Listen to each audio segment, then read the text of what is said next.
സർക്കാർ ഗവർണർ അധികാര തർക്കത്തിൽ താറുമാറായി കേരള സാങ്കേതിക സർവകലാശാലയിലെ ഭരണം. ഭരണപ്രതിസന്ധിയെ തുടർന്ന് ജീവനക്കാരുടെ ഈ മാസത്തെ ശമ്പളവും പെൻഷനും മുടങ്ങി. നിരവധി വിദ്യാർത്ഥികൾക്ക് സർട്ടിഫിക്കറ്റ് നൽകാൻ കഴിയുന്നില്ല. രൂക്ഷമായ പ്രതിസന്ധിയിലൂടെയാണ് കേരള സാങ്കേതിക സർവകലാശാല കടന്നുപോകുന്നത്. കോഴ്സ് പൂർത്തിയായ വിദ്യാർത്ഥികൾക്ക് സർട്ടിഫിക്കറ്റ് നൽകുന്നില്ല. കഴിഞ്ഞ ദിവസം വരെ വൈസ് ചാൻസലർ ഇല്ല എന്ന കാരണമായിരുന്നു പറഞ്ഞിരുന്നത്. കെ ശിവപ്രസാദിനെ ഗവർണർ വീണ്ടും നിയമിച്ചതോടെ ഇപ്പോൾ പുതിയ കാരണമായി. സർട്ടിഫിക്കറ്റ് പ്രിന്റ് ചെയ്യാൻ പണമില്ല.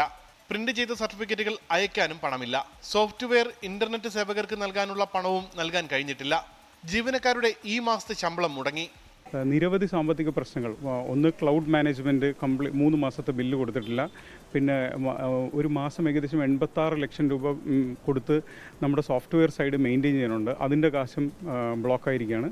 പിന്നെ internet connectivity, Asianet, K phone, BSNL ഈ 3 സർവീസ് പ്രൊവൈഡേഴ്സിൻ്റെ കാശും മുടങ്ങിയിരിക്കുകയാണ്. മൊത്തത്തിൽ യൂണിവേഴ്സിറ്റി ഒരു സ്തംഭനാവസ്ഥയിൽ പോയിക്കൊണ്ടിരിക്കുകയാണ്. അതിനോടൊപ്പമാണ് ജീവനക്കാരുടെ ശമ്പളം ഇപ്പം മുടങ്ങി. പെൻഷൻ കാർഡ് 2 മാസമായി മുടങ്ങിയിരിക്കുകയാണ്. പെൻഷൻ മുടങ്ങിയിട്ട് 2 മാസം. K2വിൽ നിന്ന് പെൻഷനായവരും പ്രതിസന്ധിയിലാണ്. 2 മാസമായിട്ട് പെൻഷൻ കിട്ടുന്നില്ല.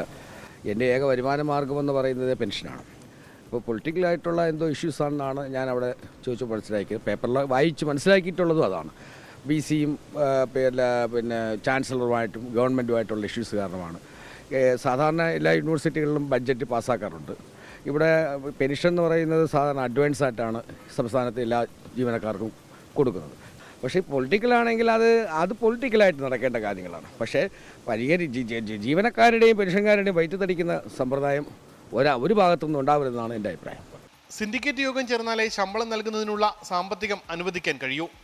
ഇതിനായി ഉടൻ സിൻഡിക്കേറ്റ് യോഗം വിളിക്കുമെന്ന് വീണ്ടും ചുമതലയേറ്റ VC ശിവപ്രസാദ്. പ്രതിസന്ധി സാമ്പത്തികമായിട്ടുള്ള നമുക്ക് ധാരാളം ധനമുണ്ടെങ്കിലും ചെലവാക്കാൻ പറ്റാത്തൊരവസ്ഥയുണ്ട്. ആ ഒരവസ്ഥ മാറ്റി കിട്ടണം ഉടൻ തന്നെ. കഴിഞ്ഞ 3 തവണ സിൻഡിക്കേറ്റ് യോഗം വിളിച്ചപ്പോഴും കോറം തികയാത്തതിനാൽ തീരുമാനമെടുക്കാൻ കഴിഞ്ഞിരുന്നില്ല. ഇടത് സിൻഡിക്കേറ്റ് അംഗങ്ങൾ യോഗത്തിൽ നിന്ന് വിട്ടുനിൽക്കുന്നു എന്നാണ് ആരോപണം. ഇടത് സിൻഡിക്കേറ്റ് അംഗങ്ങൾ വൈസ് ചാൻസലറെയാണ് കുറ്റപ്പെടുത്തുന്നത്. വൈസ് ചാൻസലർ തിരിച്ചും. പ്രതിസന്ധി രൂക്ഷമായിട്ടും ഇടപെടാൻ ഉന്നത വിദ്യാഭ്യാസ മന്ത്രിയോ ചാൻസലറോ ഇതുവരെ തയ്യാറായിട്ടുമില്ല. ഇത് ബാധിക്കുന്നത് വിദ്യാർത്ഥികളെയാണ്. ഉമേഷ് ബാലകൃഷ്ണൻ, 24, തിരുവനന്തപുരം.